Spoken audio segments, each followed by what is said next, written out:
All right, bear with me today. It's still early, still waking up, but today I'm going to be reviewing a new release from the house of Alexandria Fragrances. For those of you who are not familiar with the house, it is inspired by Expressions House, a clone house that also has their own original creations. This one is called Leather Intense. This is their version of Dior Homme Intense, or Dior Homme Parfum, sorry. They do have Dior Homme Intense as well. That is called Velvet Iris. This is the newest release. Again, this is supposed to be the Parfum version of Dior Homme. For anyone familiar with the Dior Homme line, the Parfum is the newest version within the line that actually still retains, obviously, the original Dior Homme DNA. Dior Homme 2020 kind of goes its own way.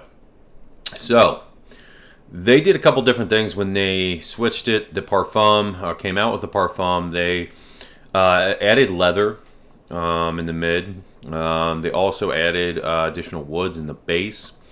There is citrus in the opening, the top notes, mandarin. But really what it does is it kind of takes that Dior Homme DNA and makes it more masculine, okay? So this is the most masculine version of the Dior Homme line. It is, again, I'm not talking about 2020, I'm talking about the actual original kind of line that maintains that iris that it's so well known for.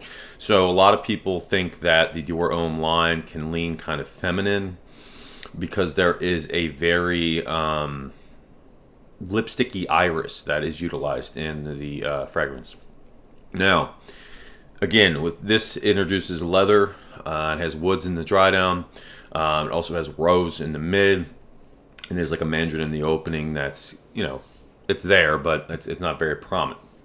So anyway, I'm going to go ahead and spray this and just get into it. Again, this is their version of Dior Homme Parfum. They also have Dior Homme Intense. I don't know if I've already mentioned that. It's called Velvet Iris. So you do get the citrus right at the top. It fades pretty quick, but in the opening you can certainly smell it. Yeah, you can definitely get the mandarin orange. It comes off citrusy. You immediately get the iris.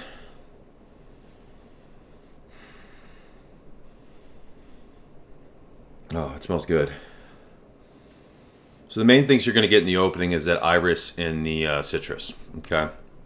Which makes sense because of the top notes. But as it starts to settle, I've worn this now 2 days. As it starts to settle, the leather starts to come out more, and it kind of, that's going to maintain throughout. The citrus will fade, eventually go away. In the mid, you're going to get that rose, you're going to get that leather, and you're going to get the iris. Now what it comes off as is a very classy, formal, grown-up, mature fragrance, but that's also sexy and seductive. This is certainly something, suit and tie fragrance, black tie affair, dress shirt, something like that, that I would wear this in. You could wear this in the cold weather, just in general, going around and about.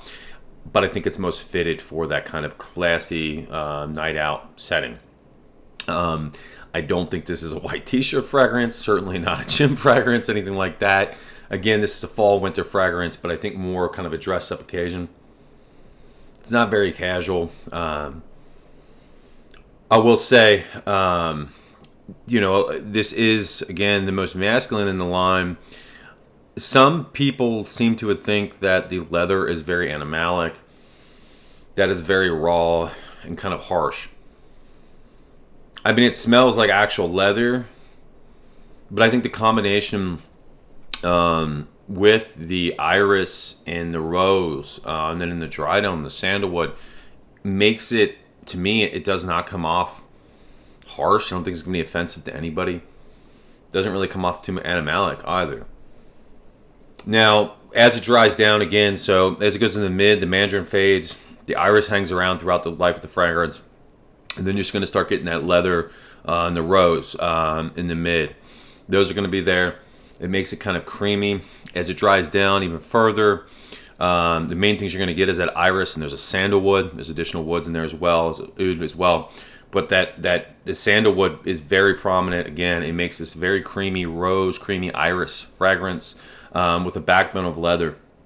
And it's not overpowering.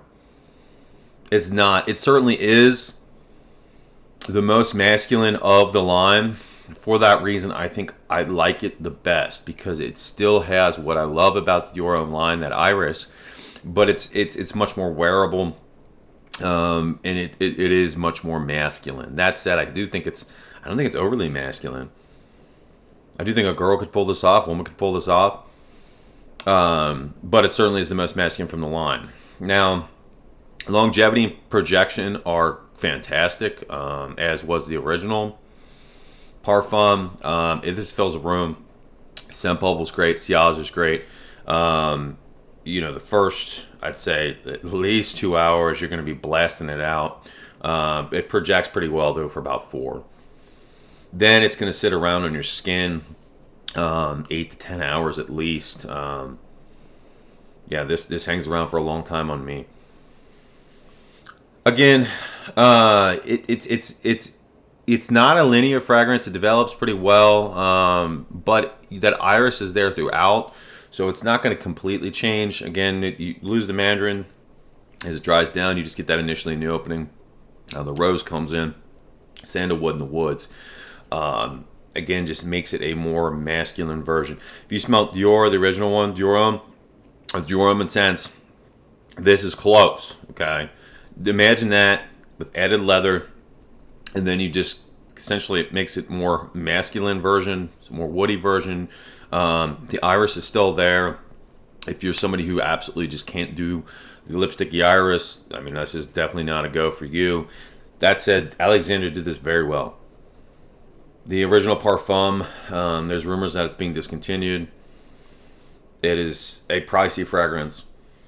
And they hit the nail on the head. I'd say this is probably about 95% similar to the original, and it performs every bit as good as the original. So I absolutely would recommend picking this up. If you're familiar with the Dior Homme line, and if you smelled the Parfum, you're going to really enjoy this. Again, this is a very good masculine fragrance. It's great for the fall and winter. That said, it is very... it's not versatile as far as you're pretty much limited to those areas, and even within then, I would not wear this. And like going around in a t-shirt or anything like that. I think this is very much more a dress up. At least wearing like a sweater or some sort of something that's not a t-shirt or workout clothes like I'm wearing right now. But this is absolutely, spoiler alert, going to make it into my top 10 from Alexandria for the fall. Probably the top 5 list.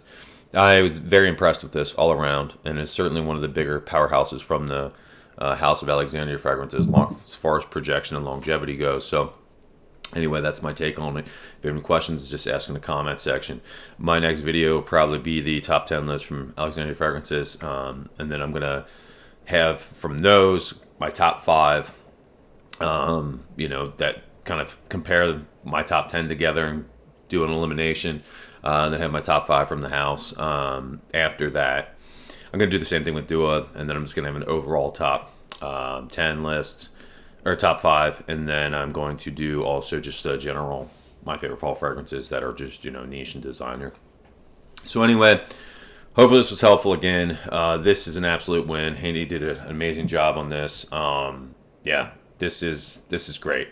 This is very close, and it's a monster. So good job.